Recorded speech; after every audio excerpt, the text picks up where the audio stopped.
I'm a ghost when I walk in. Hi everyone, welcome to this installment of Fatima Fridays. Thanks for tuning in, I really appreciate it. So we're just gonna jump right in to the first story I wanted to talk about, and it's something that my brother let me know yesterday, and I was like floored for so many different reasons. So we're gonna jump right into it. He told me about the whole D'Angelo Russell, Nick Young situation. If you don't know who they are, they're two players for the Lakers, D'Angelo Russell being a 19-year-old rookie, one of the best players to come out of high school this past NBA draft. Everyone has high hopes for the kid, you know. Nick Young, the basketball player on the Lakers that's currently engaged to Iggy Azalea. He's been in the league a little bit longer, although he's a little older, you know, he's a little bit older than D'Angelo Russell. He's still considered like part of the young Lakers team that we're trying to build, right? So guess what happened?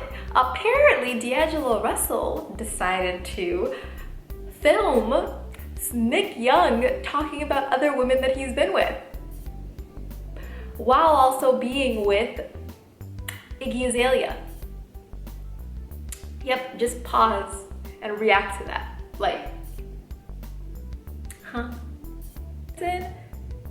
I wouldn't. I mean, I don't support anyone cheating. I'd probably rethink our friendship and step back a little bit and be like, I don't know if we can be as friends as we were, but I wouldn't step beyond that boundary unless the other person they're with is also my friend. Then that would put me in an awkward situation, I think. But other than that, I would never record that person talking about it, just because I feel like that's premeditation about the situation and has some like plan behind it. Like, why would you record your teammate talking about that? Like, I'm just so confused. I don't get it. And then on top of that, like, I understand why people are angry at him, because they're like, well, now we can't trust you because you semi-secretly recorded this and then it leaked, so how can we trust you with other things?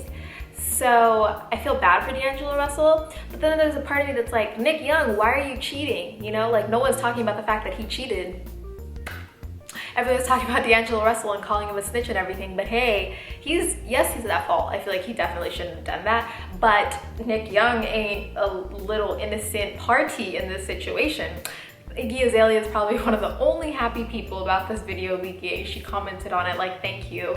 D'Angelo Russell's trending or something. I really liked the video. The girl, I'm just glad she found out before they got married, because you know that there's like prenups and having to split assets and all this stuff, and who that has time for that? Really, no one. So Iggy, I don't know what y'all gonna do about this, but if y'all break up, you dodge the bullet. If you don't, I don't know what to say. That's your life, I guess. But yeah, tell me what you think about this. Tell me what you would do if your friend was cheating on their significant other. Would you record them? Like, would you tell their significant other? I mean, I've already told you guys what I think. Looking forward to hearing what y'all think. Anyway, moving on to the second thing I want to talk about, and that's this movie, that documentary. It's not just a movie that I watched on Netflix yesterday, and it's The Hunting Ground. And you guys, I was bawling throughout the whole documentary for most part, and I was super angry, just distraught about the whole situation. If you don't know what The Hunting Ground is, it's a documentary about how colleges in the United States handle sexual assault, sexual violence type cases through their like in-house judiciary system and stuff like that. And so obviously there's been a lot of conversation around that in the past year or two. And that was something that was a large part of like my campus in 2015, 2015. And so I obviously had to watch this movie because I know people who were also part of the movements they were showing in the like movie. My school was a part of the movie as well, or snippets of it. So I had to watch it. But you guys, I don't even know if I could recommend anyone to watch it. Like, if you are easily distraught and like get angry really easily, I just wouldn't do it, because yes, I learned a lot, but it took a large emotional toll. It just made me so angry to see how so much of this boils down to money, how so much of it boils down to power, and how they like discourage people from reporting because of image and economic reasons, and those are the incentives that like drive the school, which to me is insane, because you're here to give us an education And I understand that part of that is making money, but like once you sign up to be in education and once you sign up to house these people, part of your duty now lies in making sure that those people are safe, just like fundamentally in my mind, that's how I see it. And the fact that they choose incentives like economic and image incentives above the safety of their students, whether that be male or female students that are victims of sexual assault in any way, is mind-boggling. I am gobsmacked. If I can, there is no other word. So JC, if you're out there, I literally actually texted someone that word because I was like, I don't even know what to say. I was appalled and distraught. And what makes me even angry is I feel like I can't do anything about it, you know? And that helplessness, I think, is what sucks, and it's probably so debilitating to these victims and these survivors, and that's what makes them so angry, because you go to an institution, putting your heart in there, putting your soul, and just like believing that this place is the right place for you, and then you go and then you look at it and this is how they repay you. People like commit suicide because of this, and it's still an issue. Like, I don't understand why this is still a conversation. It's not something that's starting recently. There's always like waves of people who do this, you know? Third thing I want to talk about is also sad.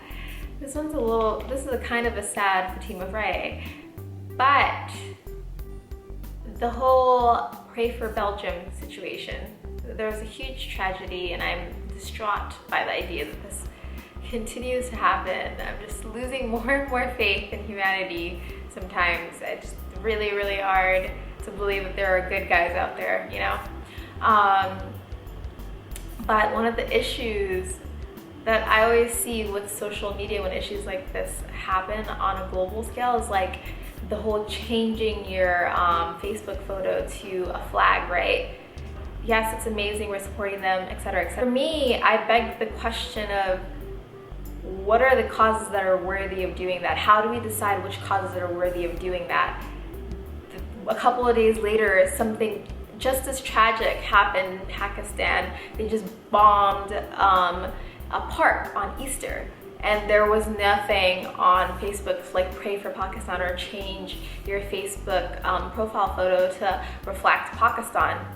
And that's the worst terrorist attack they've had in Pakistan since 2014, when the Peshawar school children were killed, right?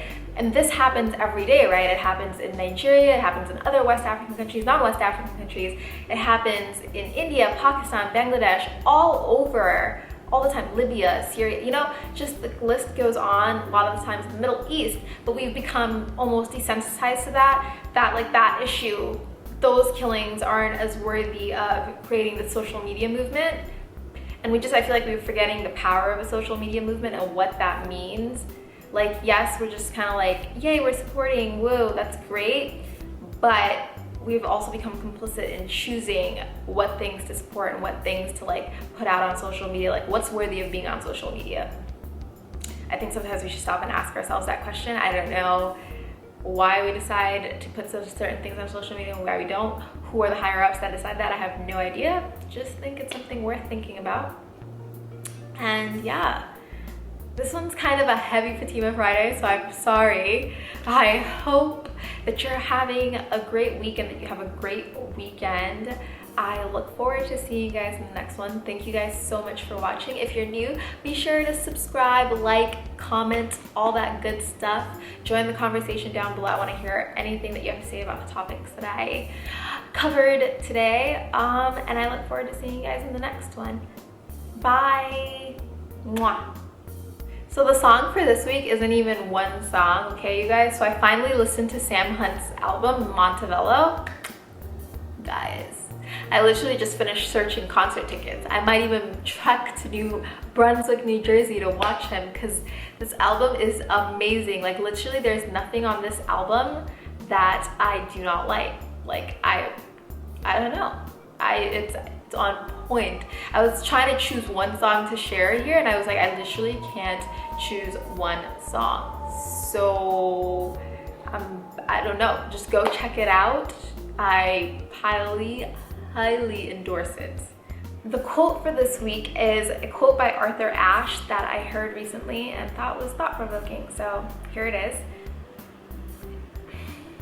True heroism is remarkably sober. Very undramatic. It is not the urge to surpass all others at whatever cost, but the urge to serve others at whatever cost. Again, true heroism is remarkably sober.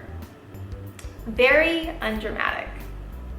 It is not the urge to surpass all others at whatever cost, but the urge to serve others at whatever cost, by Arthur Ashe. I think it was good. Let me know how you interpret the quotes. I love hearing your thoughts because it always sparks new thoughts in my mind, and that's kind of what I live for sometimes, you know? Just new thoughts. All right.